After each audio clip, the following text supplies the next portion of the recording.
From our Chicago studios, this is the Muslim News on Muslim Network TV. Assalamu alaikum, I'm Samana Siddiqui. Our top story tonight. Authorities in Detroit are being urged to further investigate a knife attack on a young Arab Muslim American girl as a hate crime. Last Tuesday, a 73-year-old man slit a 7-year-old girl's throat while she was at Ryan Park with her grandmother. According to reports, Gary Lansky went up to Saida Mashrah with a knife, lifted her head up, and slashed her throat. This was before she managed to escape by kicking him and rushing home to her mother. Lansky was taken into custody that same day and later charged with assault with intent to murder and felonious assault. Police say Lansky may have been suffering from mental illness, with his wife making the same assertion, causing them to dismiss the possibility of the attack being a hate crime. Wayne County Prosecutor's Office spokesperson Maria Miller reiterated on Friday that the office has no evidence of a hate crime in the case, without elaborating further. However, the girl's mother, Amira Sharhan, stressed the potential of it being a targeted attack due to the girl's Muslim and Yemeni heritage. Others in Detroit and Michigan have called for further investigation. Daoud Walid is executive director of the Michigan branch of the Council on American Islamic Relations, or CAIR. He is urging Detroit police and the Wayne County Prosecutor's Office to conduct a comprehensive investigation to determine whether hate was a motivating factor. Michigan Congresswoman Rashida Tlaib urged the same in a statement on X.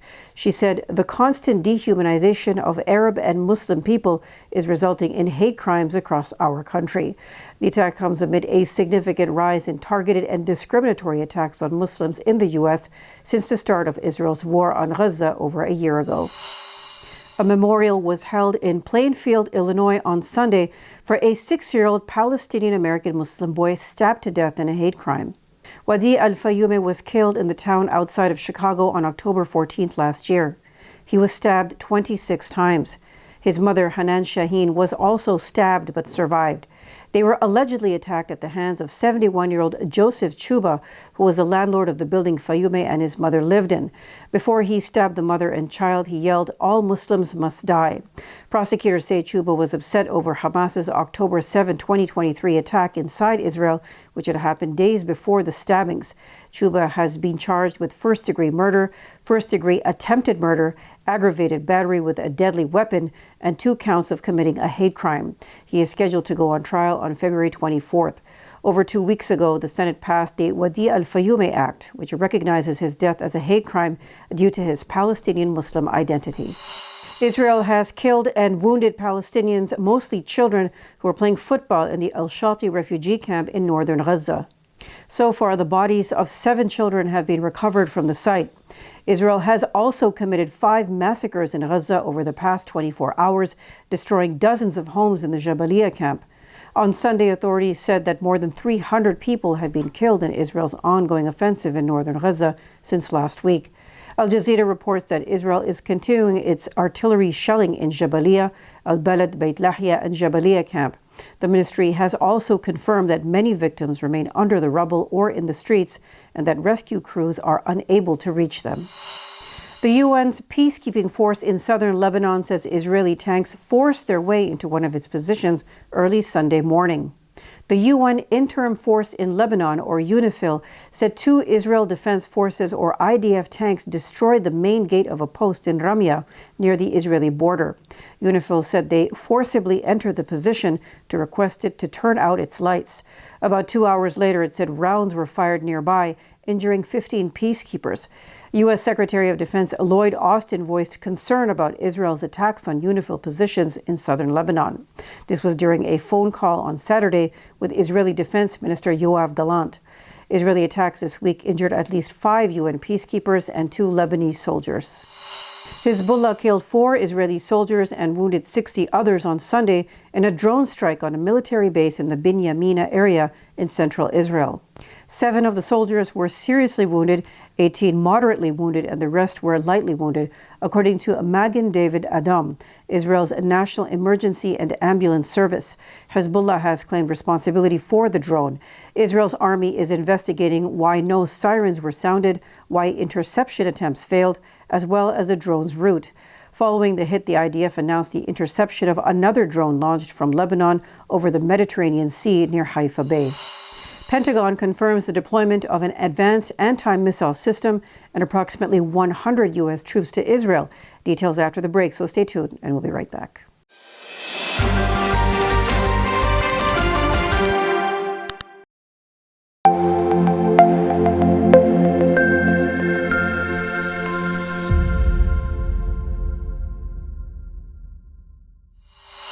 The Pentagon confirmed on Sunday that it has authorized the deployment of an advanced anti-missile system and approximately 100 U.S. troops to Israel. This comes as the government prepares to attack Iran, a move expected to provoke an Iranian response. It is not clear when U.S. troops are set to arrive in Israel. The U.S. currently has roughly 40,000 soldiers stationed across the Middle East. Progressive Representatives Pramila Jayapal, Barbara Lee, James McGovern, and Greg Casar said military force will not solve the challenge posed by Iran.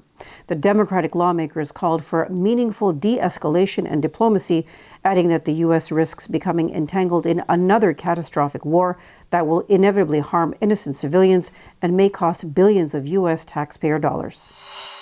Republican presidential candidate Donald Trump suggested a heckler would later get the hell knocked out of her. This was during a speech in Coachella, California on Saturday. It was not the first time Trump has used violent language to attack hecklers who interrupt his rallies. In response to one at a Las Vegas rally in 2016, Trump told the crowd he'd like to punch the man in his face. During the same campaign in Iowa, he encouraged supporters to knock out potential hecklers.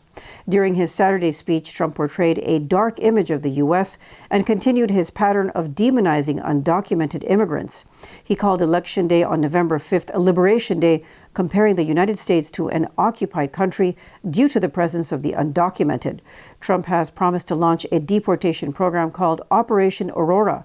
He says this will dismantle illegal migrant criminal networks operating in the United States under the Alien Enemies Act of 1798. That law was last invoked during World War II to intern immigrants of Japanese, German, and Italian descent.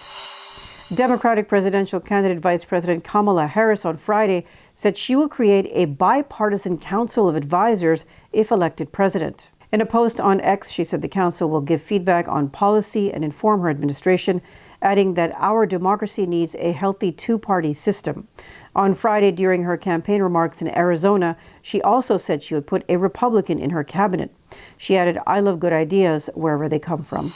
Two polls released on Sunday show Donald Trump is chipping away at Vice President Kamala Harris's national advantage in the presidential race. The ABC News Ipsos poll was conducted from October 4th to 8th. It showed that among likely voters, Harris led Trump 50% to 48% within the poll's margin of error. Last month, the same poll found Harris at 51% support among likely voters compared to Trump at 46%. Similarly, an NBC News poll also conducted during the same time period showed an even split between Trump and Harris, with each garnering 48% support among registered voters. In that same poll in September, Harris was up by 5 points, another result within the poll's margins. However, a CBS News YouGov poll conducted from October 8th to 11th that was also released on Sunday found less of a shift. Muslims in India say they have been fired from their jobs and face the closure of their businesses after two states brought in what they say is a discriminatory policy. The new rule in the northern states of Uttar Pradesh and Himachal Pradesh makes it mandatory for restaurants to publicly display the names of all their employees. Names in India widely signify religion and caste. Muslim business owners fear that the policy will make them victims of targeted attacks or economic boycotts, particularly by hardline Hindu groups that are active in the state. The policy was first introduced by Yogi Adityanath. He is a hardline Hindu monk who is chief minister of Uttar Pradesh. Last month, Himachal Pradesh, which is governed by the opposition Congress Party, also announced it would make it compulsory for all names of workers and employees to be put on display. Both state governments have said it is to ensure compliance with health and safety rules and vending regulations in the Indian states. However, locals and activists have alleged that the new rules are instead a thinly veiled attack on Muslim workers and establishments. Business owners in Uttar Pradesh say they have fired Muslim staff as a result of the new laws, fearing they would become a target.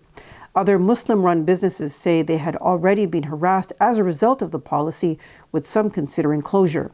Calls for economic boycotts of Muslims have been prominent in Uttar Pradesh, and there have been rising incidents of attacks against Muslim vendors over the past 5 years. At least 3 people were arrested on Friday during a student-led walkout at the University of Chicago, calling for an end to Israel's wars in Gaza and Lebanon. Just after 2:30 in the afternoon, more than 150 students and some faculty walked out of class. This was to protest the university's investments in weapons manufacturers supplying the Israeli military. Organized by the student coalition U Chicago United for Palestine, the walkout was part of the Week of Rage. This was a week of protests on college campuses across the country, called by the National Students for Justice in Palestine organization. They mark 1 year since Israel's war began on Gaza. That's all from our Chicago studios tonight. Thank you for watching Muslim News. We are a community channel dedicated to bringing you stories you can trust.